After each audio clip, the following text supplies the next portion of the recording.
Mary was engaged to Joseph. In fact, Mary was pledged to Joseph. I don't know, in your culture, you have got this kind of a confirmation or engagement. The engagement is over, the confirmation is over. Pledged. Mary is getting married with Joseph. Pledged.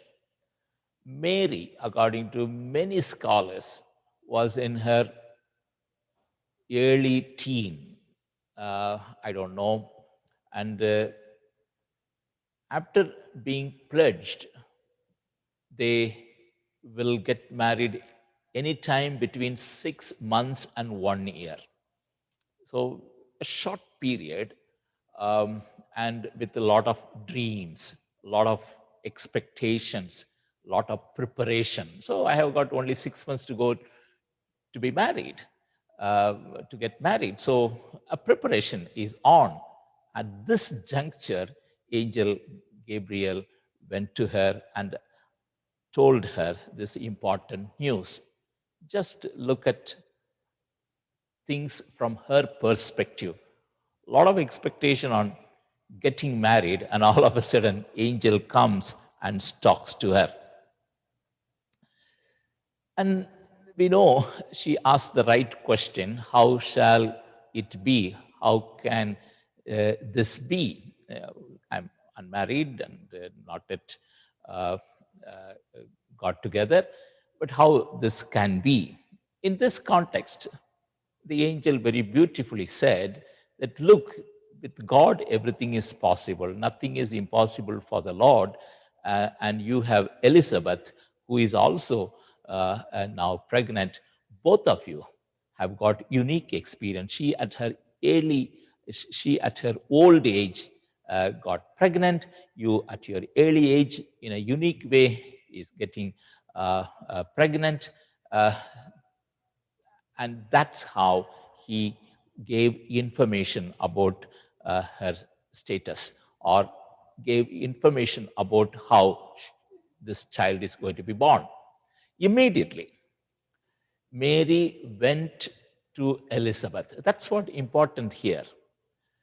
You both have got unique experience, but different kind, but come together, dwell together, come together, and be a support to one another. You be a support to Elizabeth, and Elizabeth be a support to you. That's how now Mary went to Elizabeth, and there she stayed for 3 months. Wonderful time.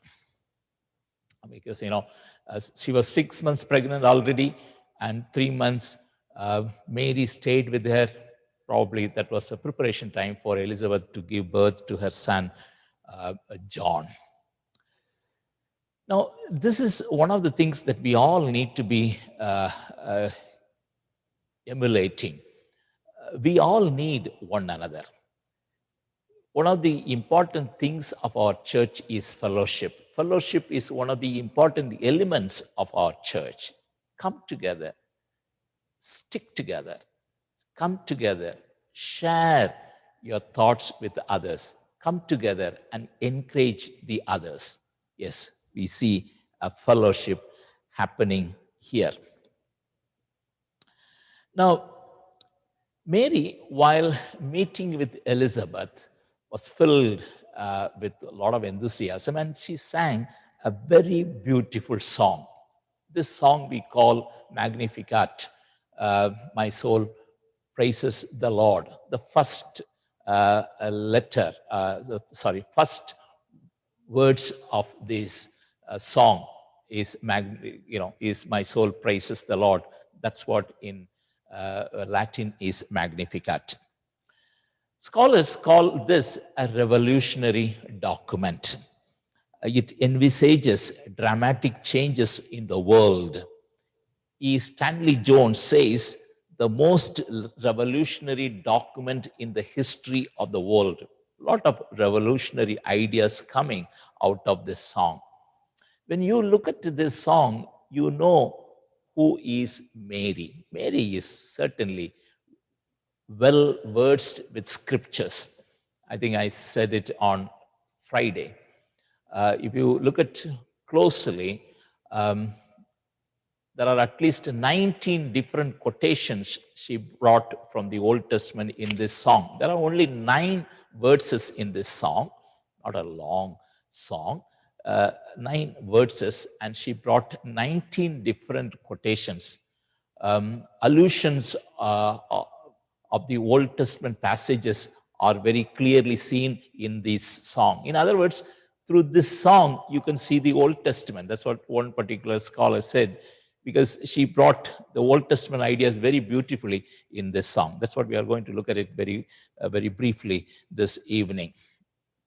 You read Old Testament through the eyes of this young little girl. That's what some scholars said. And this song is similar to the song which Hannah sang in First Samuel. Yes, so this girl, probably she was in her um, 15 years or 16 years, she knew scriptures thoroughly well. This song has got 2 different parts. The first part is more about herself. Uh, what had happened to me is something important, not only to me, but also to the whole world. That's first part. And the second part, which starts from verse 51, talks about 3 different revolutions that are now possible because she is blessed with Jesus. You know, so the first part is more about talking about the mercy that she received from God. The second part is what is the impact, what is the outcome of this mercy that she received from God. Beautifully, this particular song is said, sang, or written, whatever it is. First, she says that, look, I am called blessed. I am called blessed not because of what I have done. No, not at all. I am blessed. It's all because God chose me. God showed his favor on me. Nothing related to me. It is all God's mercy. That's what she is writing. This is God's mercy that I have received this blessing. There are several thousands of women out there. It is not that God could not find anyone better than me. No, don't take that view. It is not that several people said no and therefore he chose me. No, don't take that view.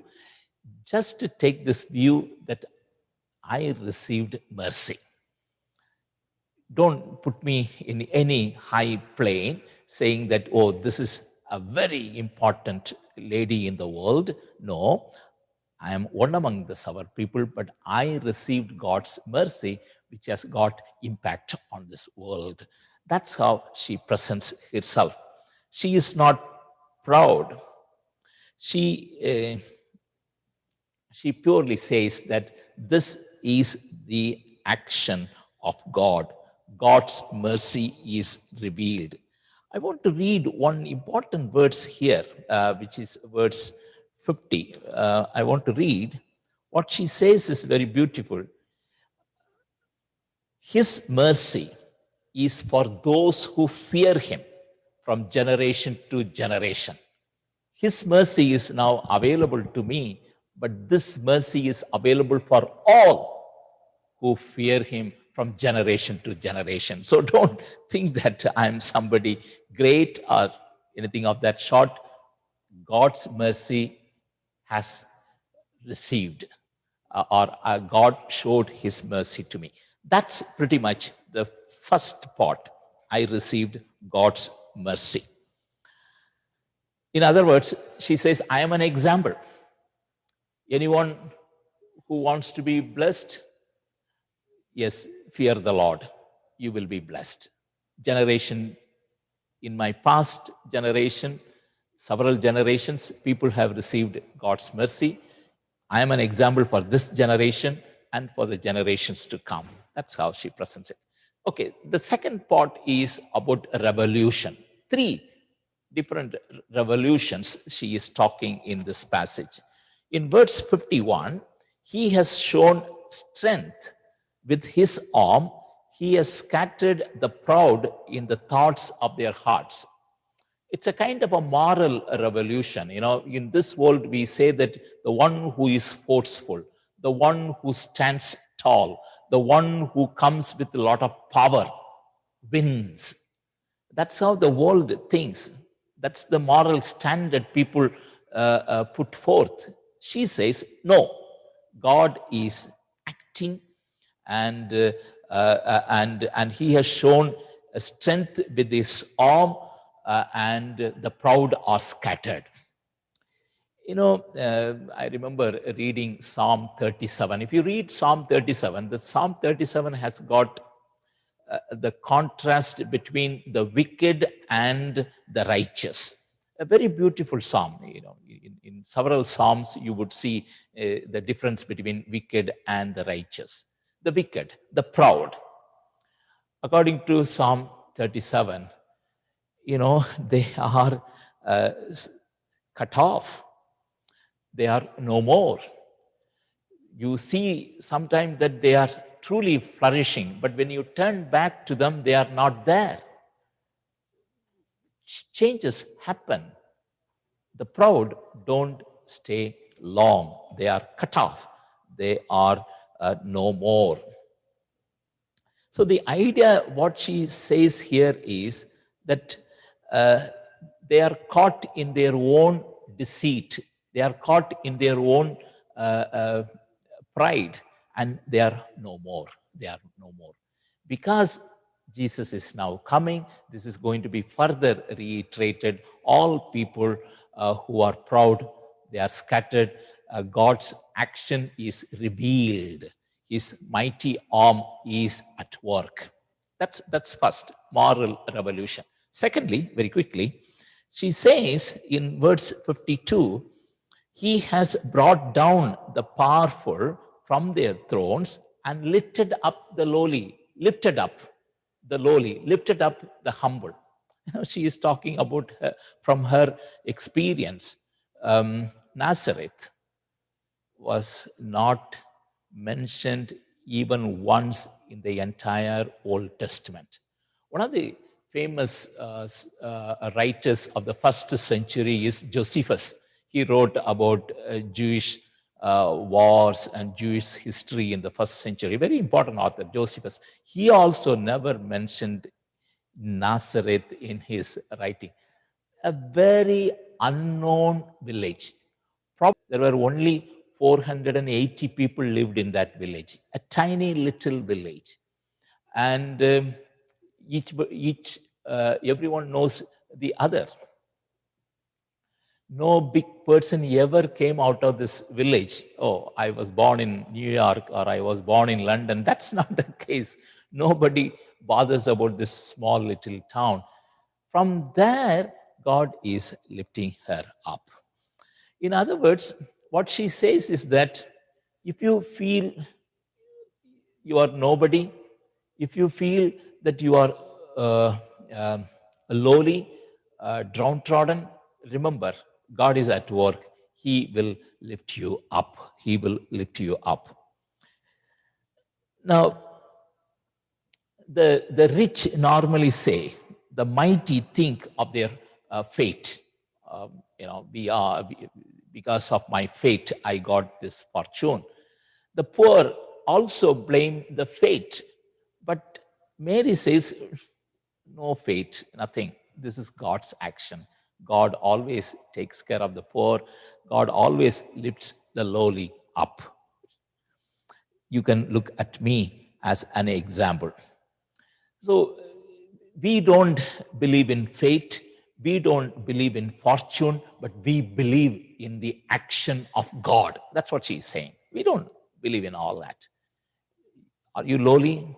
Are you poor? Cheer up. God will lift you up. Don't believe in all these fortunes. So when we talk to people, let us not say best of luck. We don't believe in luck. We believe in the action of God. We believe in the will of God, and He will bring it to pass. So the poor will be lifted. Remember this words, the beatitude.